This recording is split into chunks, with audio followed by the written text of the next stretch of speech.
नमस्कार। स्वागत है आपका न्यूज नशा में। लेकर आया हूं आपका अपना कार्यक्रम। जब सत्य डोलता है तो अशोक वानखड़े बोलता है। सत्य कहां डोलता है? जब मुखपत्र संघ का ये कहता है कि अडानी के ऊपर लगाए हुए आरोप ये भारत की विकास गाथा रोकने का एक प्रयास है। सत्य कहां डोलता है? जब हमारे गृह मंत्री कहते हैं अमित शाह जी कि अडानी जी में कोई गड़बड़ हुई नहीं, तो सत्य डोलता है। जब अंकलेश्वरी अय्यर जैसे बड़े इकोनॉमिस्ट अडानी जी के हिंडन रिपोर्ट के लगाए हुए आरोपों को निराधार बताते हुए अडानी को संघर्ष की कहानी बताते हैं, तो फिर सत्य डोलता है। सत्य क्या है? आज इंडियन एक्सप्रेस ने बहुत बढ़िया रिपोर्ट की है। साधुवाद उनको। ऐसे पत्रकारिता का जिंदा होना चाहिए। लेकिन जरूरी नहीं कि सभी लोग अंग्रेजी पढ़े और सभी के पास इंडियन एक्सप्रेस आए, क्योंकि इंडियन एक्सप्रेस खबरें देता है। इंडियन एक्सप्रेस कौन सी हीरोइन ने किस हीरो के साथ मारपीट की ये खबरें नहीं देता।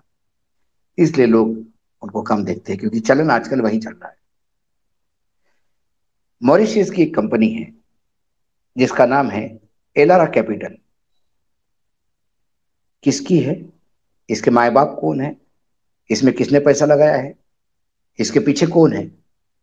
ये सिर्फ अडानी सेठ, मॉरिशियस गवर्नमेंट और अडानी के आका जानते होंगे। बाकी किसी को कुछ पता नहीं।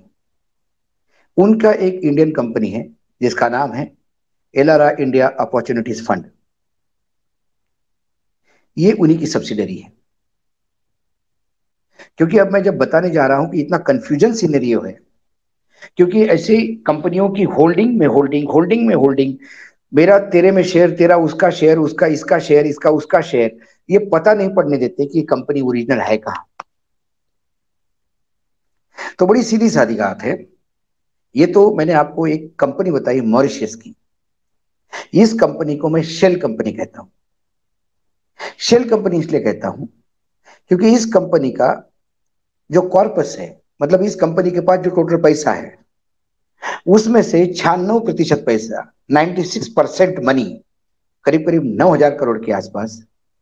यदि 9,000 करोड़ 96% है, तो ये मान के चलिए कि ये 94-95 करोड़, 1,000 करोड़ की कंपनी है। तो 9,500 करोड़ या 9,800 करोड़ या 92,000 करोड़ वाली ये कंपनी, जिसमें से, सॉरी, 9,200 करोड़ वाली ये कंपनी, जिसमें से 9,000 करोड़, 96% अडानी ग्रुप में लगा है। मतलब ये वो इन्वेस्टमेंट कंपनी है मॉरिशस की, जो दुनिया में इन्वेस्टमेंट कंपनी इन्वेस्ट करने के लिए आई है, एलारा कैपिटल। और उनको सिर्फ एक ही कंपनी पूरे विश्व में मिली है जिसका नाम अडानी ग्रुप है, अडानी सेठ की, और उसी में उन्होंने अपना पैसा लगाया। इसीलिए उसको शेल कंपनी कहते हैं, क्योंकि ये अडानी द्वारा, अडानी के लिए, अडानी की ही कंपनी मानी जाएगी जब तक ये सामने नहीं आता इसके मालिक कौन है, इसमें पैसा किसका लगा है और पैसा आया कहां से। ऐसी कई कंपनियां हैं मॉरिशस में, सेंट किट में, कई आइलैंड्स है, कई कैरिबियन नेशंस है, जहां पे पूछते नहीं पैसा कहां से आया। आप आओ, कंपनी रजिस्टर करो, यहाँ पैसा करो, थोड़ा बहुत टैक्स दे दो, एंजॉय करो। उसको टैक्स हेवन कहते हैं। करदाताओं के लिए स्वर्ग है, क्योंकि वहां कोई पूछता नहीं पैसा कहां से आया। तो अब ये एलारा कंपनी और उसकी subsidiary Elara India opportunities fund, एक कंपनी, ये मैंने दो कंपनी आपको बताई। अब होता क्या है, एक और कंपनी है बेंगलोर की, alpha design technology private limited. इसको एडीटीपीएल कहते हैं। ये कंपनी 2003 में बनी और ये डिफेंस में काम करती है। इसरो और डीआरडीओ, ये जो बड़े ऑर्गेनाइजेशन है जो डिफेंस के साथ जुड़े हैं, देश की सुरक्षा के साथ जुड़े हैं, उनके साथ काम करते हैं। और अभी हाल ही में रक्षा मंत्रालय ने उन्हें 590 करोड़ का एक कॉन्ट्रैक्ट दिया है, जो फेनोरा मिसाइल और रडार सिस्टम को अपग्रेड करेगा। बिल्कुल, बहुत अच्छा है, होना चाहिए। ये भारतीय कंपनी है, आत्मनिर्भरता की बात है, साधुवाद। मुझे गर्व है कि एक भारतीय कंपनी ये कंपनी को भारत के लिए अपग्रेड कर रही है, टेक्नोलॉजी हमारी हावी है, बहुत बढ़िया। लेकिन प्रॉब्लम यह है कि जब आप इस कंपनी को देखने जाते हैं कि alpha design technology private limited एक कंपनी है किसकी। अब इस कंपनी में एक कंपनी है जिसका जिसने एक कंपनी बनाई है, उस कंपनी का जो नाम है वो है Visaka group, Visaka promoters and developers. इसने एक कंपनी बनाई है।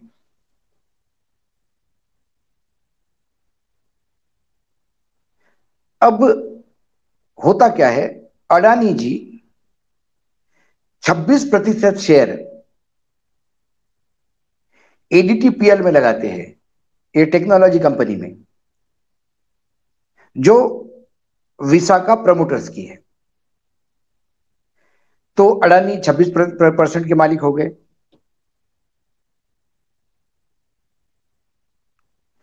अडानी में एलारा ने पैसे लगाए हुए हैं, मतलब एलारा का भी पैसा इस ग्रुप में है। वो तो सोच में थे अडानी कहां पैसा लगाया, ये अडानी को पता नहीं, तो एलारा ने अडानी ने लगाया, चलो कोई प्रॉब्लम नहीं। लेकिन इस असाका को भी विसाका प्रमोटर्स से इस एलारा ने भी लंबा चौड़ा पैसा लिया है, मतलब लंबे चौड़े शेयर लिए हैं। अब एलारा ने 9,000 अडानी ग्रुप में लगाया। अडानी ग्रुप ने 26% शेयर अल्फा डिजाइन में लिए, जिसके बाद डिफेंस का काम है, मतलब एलारा का पैसा वहां आया है। विसाका डेवलपर जो कंपनी है उसके भी 44% शेयर एलारा ने खरीदे हैं, और विसाका के 56% शेयर अल्फा डिजाइन में है। मतलब एलारा इनडायरेक्टली अल्फा को रूल कर रही है, कंट्रोल कर रही है वाया विसाका, क्योंकि विसाका के 44% शेयर उनके पास है। सबसे बड़ी शेयर होल्डिंग विसाका में अब एलारा है। वही एलारा की वाया विसाका वो अल्फा को कंट्रोल करती है।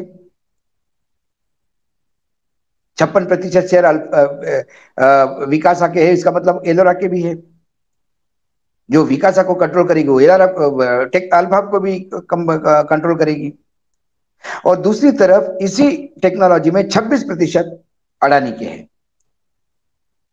तो 56 और 26 यदि इकट्ठा किए तो 80-82% शेयर एलारा के हैं। जिस एलारा का फंड कहां से आया ये किसी को पता नहीं। जो हमारे देश का मिसाइल सिस्टम अपग्रेड कर रहा है, जो हमारे देश का रडार सिस्टम अपग्रेड कर रहा है, उस कंपनी की मालकी ऐसे कंपनी के हाथ है जिसका बाप कौन किसी को पता नहीं। जब तक एलारा की फंडिंग का सोर्स पता नहीं पड़ता, तब तक हमारे पास ये अधिकार है पूछने का, क्या ये चीन का पैसा है, क्या ये पाकिस्तान का पैसा है, क्या ये आतंकियों का पैसा है, क्या ये ड्रग मनी है, या हमारे देश से हवाला से जाके वापस आया हुआ पैसा है, मनी लॉन्ड्रिंग का पैसा है। और यदि ये पैसा नहीं है तो ये एलारा किसकी कंपनी है? क्या ये अमेजॉन की कंपनी है? क्या ये माइक्रोसॉफ्ट की कंपनी है? क्या ये किसी जर्मन कंपनी की सब्सिडरी है? इसका माय बाप कौन है? ये जो इसका 9,500 करोड़ का जो कॉर्पस है ये कहां से आया है, ये जब तक पता नहीं पड़ेगा तब तक ये जो डिफेंस की प्रोजेक्ट हमने 540 करोड़ के दिए हैं, ये हमेशा सवालों के घेरों में रहेंगे। क्या फिर हमारी सुरक्षा वाकई सुरक्षित हाथों में है? ये सवाल मैं छोड़ के जा रहा हूं। इंडियन एक्सप्रेस ने की हुई स्टोरी है,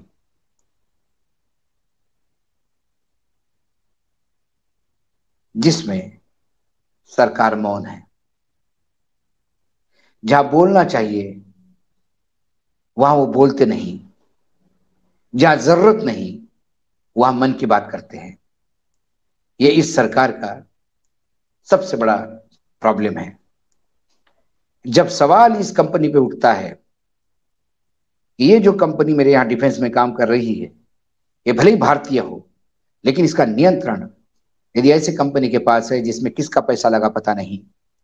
मेरे अकाउंट में 50 लाख रुपए यदि किसी ने जमा किया, भले ही मैं कहूं कि अकाउंट में जमा किया, भाई मेरे पास तो व्हाइट है, लेकिन इनकम टैक्स मुझे पूछता है कि इस पैसे का बाप कौन है। ये रिश्वत का पैसा तो नहीं है, कोई ड्रग का पैसा तो नहीं है। वानखड़ी जी, आपने कौन से टेलीविजन चैनल पे कितना बोला जो 50 मिले?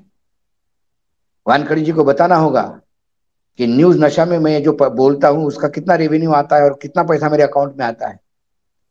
और यदि वो 50 लाख का माए बाप नहीं बता पाया, तो फिर वो मनी लॉन्ड्रिंग का मनी है, नंबर 2 का पैसा है, मुझे जेल जाना पड़ता है। तो ऐसा क्या है इन बड़े कंपनियों में जो विदेश से पैसा आता है, जिसका माए बाप किसी को पता नहीं, स्रोत किसी को पता नहीं, और हमारे यहां डिफेंस सेक्टर में बात करता है। फिर राहुल गांधी ने क्या गलत सवाल पूछा? हमने क्या गलत सवाल पूछा? इसका जवाब कोई नहीं देगा। राहुल गांधी ने बदनाम नहीं किया देश को, पूरा विश्व में देश बदनाम हो रहा है, क्योंकि हमारे यहां डिफेंस के प्रोजेक्ट भी विदेशियों के हाथ में बिक रहे हैं। आज इतना ही, फिर आऊंगा कल किसी विषय के साथ। तब तक के लिए नमस्कार, देखते रहिएगा न्यूज नशा। और आप हमसे जुड़े रहने के लिए सब्सक्राइब करें YouTube पर, फॉलो करें Twitter पर और लाइक करें Facebook पर। और ज्यादा जानकारी के लिए आपको टाइप करना होगा सिर्फ न्यूज नशा।